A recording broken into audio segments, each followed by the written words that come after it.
इतना तो था ही नहीं, इतना क्या था? उनको बोला जो आए सब आ गए, सब रेडी है।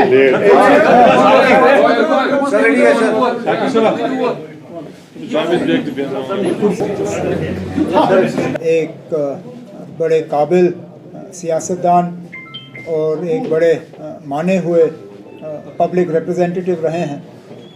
मैंने अपनी तकरीर में भी आज कहा कि इस बात के बावजूद कि जब कभी हमने असेंबली में उनकी तकरीरें सुनी तो निशाना उनका नेशनल कॉन्फ्रेंस ही रहता था, लेकिन उनके बोलने का अंदाज़ ऐसा होता था कि बाहर निकल के, हालांकि हमारी मुखालफत ही होती थी वहाँ पे, हम तब भी उनकी तकरीरों की तारीफ़ करते थे। आज अच्छी बात है, उन्होंने नेशनल कॉन्फ्रेंस में शामिल होने का फ़ैसला लिया है अपने साथियों के साथ, और अब हम उम्मीद करते हैं कि जिस अंदाज़ में वो नेशनल कॉन्फ्रेंस के बारे में बोला करते थे उसी अंदाज़ में वो बाकियों के बारे में बोलेंगे। आप बताइए, थोड़ा बताइए किस तरह की किस हवाले से पीएम की विजिट क्या कुछ उसमें से निकल के आया है, जो एक्सपेक्टेशंस थी? आप बताइए ना, कुछ निकल के आया? की वगैरह मुझे तो कुछ नया नज़र नहीं आया, वही बातें और जो वहाँ लोग सुनना चाहते थे, खासकर रेस्टोरेशन ऑफ डेमोक्रेसी को लेके। मैं जानता हूँ कि वज़ीर आज़म खुद इलेक्शन का अनाउंस कर नहीं सकते हैं, इलेक्शन का अनाउंसमेंट जो है वो इलेक्शन कमीशन को करना होता है, लेकिन कम से कम वज़ीर आज़म से इतना ही कि जो 31 सितंबर का डेडलाइन सुप्रीम कोर्ट की तरफ से लगा हुआ है उसको देखते हुए उससे पहले इलेक्शन होंगे, ये हम सुनना चाहते थे। Restoration of statehood, full statehood, not half या कोई और मॉडल, फुल स्टेटहुड, जितना हमसे लिया गया उतना हमें वापस चाहिए, उसके बारे में हम सुनना चाहते थे।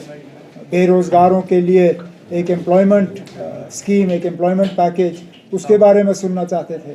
डेली वेजरों के रेगुलराइजेशन के बारे में हम सुनना चाहते थे। जो यहाँ पे बिजली की हालत जो दिन ब दिन और ज़्यादा ख़राब होती जा रही है, हम उस पर सुनना चाहते थे। उस पर भी वज़ीर आज़म साहब खामोश रहे। तो जो हम उम्मीद कर रहे थे, उम्मीद तो हमारी रह गई, और जो हमने सुना वही सुना जो इससे पहले सुनते आए हैं। जब अब वोटिंग की तारीख भी नजदीक आ रही है, नेशनल कॉन्फ्रेंस की तरफ से कब कैंडिडेट्स की लिस्ट सामने आएगी? जब हम पसंद करेंगे अनाउंस करना, हम ना आपके प्रोग्राम के मुताबिक ना किसी और के प्रोग्राम के मुताबिक अपने कैंडिडेट्स का ऐलान करेंगे। हालांकि अपनी जगह मैं आज मुतमईन हूँ कि मुझे पता है कि किसने कहाँ से लड़ना है, लेकिन ऐलान हम तब करेंगे जब हमें सूट करेगा। और जहाँ तक रही बात, आपने कह ही दिया जो आप कहना चाहते थे कि पीडीपी आउट, ना, पीडीपी को हमने आउट नहीं किया, हालात ने पीडीपी को जो है इस इलेक्शन से आउट रखा। अब आप मुझे बताइए ना, आप साउथ कश्मीर की सीट, आप बार बार पूछते हो कि साउथ कश्मीर की सीट पीडीपी को क्यों नहीं, मुझे बताइए ना, अब ये कहाँ की सियासत है कि जो पार्टी तीसरे नंबर पे आई इससे पहले वाले पार्लियामेंट इलेक्शन में, नंबर 1 पार्टी और नंबर 2 पार्टी दोनों अपना क्लेम छोड़ के तीसरे नंबर की पार्टी को वो सीट दे दें, और जिस सीट पे फिलहाल तो बीजेपी का कोई असर रसूख नजर नहीं आता।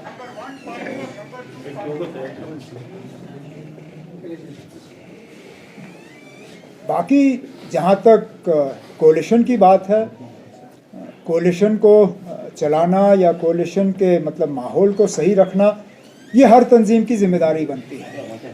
मुझे ये बताइए ना, उनकी सीटों पे आपको बड़ी परेशानी होती है, लेकिन जब वो अपनी तकरीरों में या अपने ट्वीट्स पे या सोशल मीडिया पे नेशनल कॉन्फ्रेंस को बार बार निशाना बनाते हैं, उस वक्त आप लोग उनसे नहीं पूछते हो कि ये कहाँ की कोलिशन धर्मा है।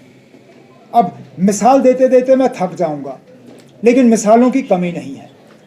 पिछले लगातार 2 साल से जब भी उनके रेजिंग डे के फंक्शन हुए, तो तकरीरों में बीजेपी से ज़्यादा नेशनल कॉन्फ्रेंस को निशाना बनाया गया। रिकॉर्ड्स आप सबके सामने हैं। वहाँ पे जो गाने गाए गए, जुल्म का अलबर्न हटाओ, कलमदवाद को वोट डालो, वो क्या हम भूल जाएंगे? क्या मेरे वर्कर ये भूल जाएंगे? अब पाकिस्तान का इलेक्शन है, पाकिस्तान के इलेक्शन में क्या हुआ क्या नहीं हुआ उसमें भी नेशनल कॉन्फ्रेंस को लताड़ा जाता है ट्विटर के जरिए कि पाकिस्तान में जो हुआ उससे जम्मू कश्मीर के लोग जो हैं वो 87 को याद करते हैं। अब ये कहाँ की कोalition धर्मा? अब पता नहीं किस वो नशे में आके गुलाम नबी आज़ाद साहब ने फारूक अब्दुल्ला को निशाना बनाया, उसमें भी पीडीपी वाले घुस जाते हैं। जुमा उनको हफ्ता नहीं हुआ है सियासत में आए हुए, वो भी गुलाम नबी आज़ाद साहब के साथ मिलके फिर फारूक अब्दुल्ला साहब को नेशनल कॉन्फ्रेंस को ट्विटर के जरिए निशाना बनाते हैं पीडीपी के प्लेटफॉर्म से। और फिर आप कहते हो कि कोalition कहाँ है? ना, कोalition को मेंटेन रखना ये अकेले नेशनल कॉन्फ्रेंस की जिम्मेदारी नहीं है, ये उन लोगों की भी जिम्मेदारी है जिन्होंने एक आदत बनाई हुई है, जो आदत से मजबूर हैं नेशनल कॉन्फ्रेंस को निशाना बनाते बनाते। जब तक वो अपनी हरकतों से बाज नहीं आते वो हमसे कोई ज़्यादा उम्मीद रख नहीं सकते। लेकिन इस बात के बावजूद भी कि हम लगातार उनसे ये उनके हमले के शिकार होते हैं, मैंने तब भी कांग्रेस को इस बातचीत के दौरान उनसे कहा है कि देखिए ना, 6 सीटों में ज़्यादा गुंजाइश है नहीं, लेकिन हम असेंबली में एक साथ काम करने के लिए दरवाज़ा खुला रखने के लिए तैयार हैं, लेकिन बशर्त ये कि हम देखें कि इस आने वाले पार्लियामेंट इलेक्शन में उनका रवैया कैसा रहेगा। इतना ही। टारगेट पे बात हो रही है। So yesterday PM Modi said that the previous political parties here they've used people in the name of Article 370. So what do you have to say about it? अब कहाँ used people? आर्टिकल 370 यहाँ के लोगों की एक emotional attachment थी उसके साथ, यहाँ तक कि जिन लोगों ने 5 अगस्त 2019 को 370 के हटने पर जश्न मनाया, आज वो लोग भी मातम मना रहे हैं। मैं तो नहीं भूला किस तरह लेह से खबरें आई, क्या मिठाइयाँ बांटी गई, किस तरह पटाखे वहाँ पे फोड़े गए। आज वही लोग कहते हैं ना कि हमें एक स्पेशल स्टेटस वापस दे दीजिए। आज जम्मू के लोग जो हैं वो परेशान हैं कि उनकी ज़मीनें खतरे पे हैं, उनके ठेके खतरे में हैं, उनकी नौकरियां खतरे में हैं। तो 370 को किसी ने इस्तेमाल नहीं किया। 370 यहाँ लोगों के एक इमोशनल अटैचमेंट है उसके साथ, और वो इमोशनल अटैचमेंट हटेगा नहीं। अगर 370 को किसी ने इस्तेमाल किया है वो बीजेपी ने किया है। बीजेपी के लिए ये एक पॉलिटिकल फुटबॉल रहा है। इस फुटबॉल को वो बार बार जो है इस्तेमाल करते रहे। अगर ये एक पॉलिटिकल फुटबॉल नहीं होता तो मुझे बताइए ना, वजीर आजम साहब का क्या काम है फिल्मों की टिकटें बेचना? वजीर आजम खान साहब खुद आते हैं जम्मू में, बॉलीवुड की फिल्मों को जो है वो तारीफ करते हैं, और कौन सा फिल्म जो 370 पे बना। अब मुझे बताइए ना, अगर ये 370 को सियासी तौर इस्तेमाल करना नहीं है तो क्या है? हम लोग नहीं करते ना। उमर साहब क्या असेंबली इलेक्शंस लड़ेंगे under the rule of LG? कौन लड़ेगा? आप। मैं क्यों लड़ूंगा? मुझे एलजी वेलजी से कोई लेना देना। मैंने ये आप बार बार पूछते, मैंने आपसे कितनी बार कहा है, मुझे इस सिलसिले इन हालात में असेंबली इलेक्शन लड़ने का कोई शौक नहीं है। स्टेटहुड रेस्टोर करने के बाद लड़ेंगे या एलजी? वो मुझ पे छोड़िए। उमर साहब, जो अभी सीटें बची हुई है, क्या उन पर कोई डिबेट चल रहा है पार्टी में? कौन से बचे हुए हैं? जो जम्मू और लद्दाख की सीटें अभी जो बची हैं, 3 का तो क्लियर हो गया है, अभी जो 3 बची हुई है, क्या कांग्रेस के साथ अलायंस अभी होगा? कांग्रेस के साथ बातचीत हमने की हुई है। हमने लद्दाख मतलब उधमपुर और जम्मू की सीट पे उनसे कहा है कि वो अपना उम्मीदवार जो है वहाँ पे खड़ा करें। हमने लद्दाख जो लेह करगिल वाली सीट है उस पर भी उनसे कहा हुआ है कि हम वो सीट जो है उस पर हम नेशनल कॉन्फ्रेंस का उम्मीदवार जो है खड़ा नहीं करेंगे, और हमारी कोशिश सबकी यही रहनी चाहिए कि कोई ऐसा कंसेंसस कैंडिडेट वहाँ पे हम सब मिल के निकालें जो कि बीजेपी से वो सीट जो है वापस लेने में कामयाब हो सके। यहाँ तक कि मैं आपसे शेयर करूँ कि अनंतनाग की सीट पे भी हम कोई ज़ोर ज़बरदस्ती नहीं कर रहे थे।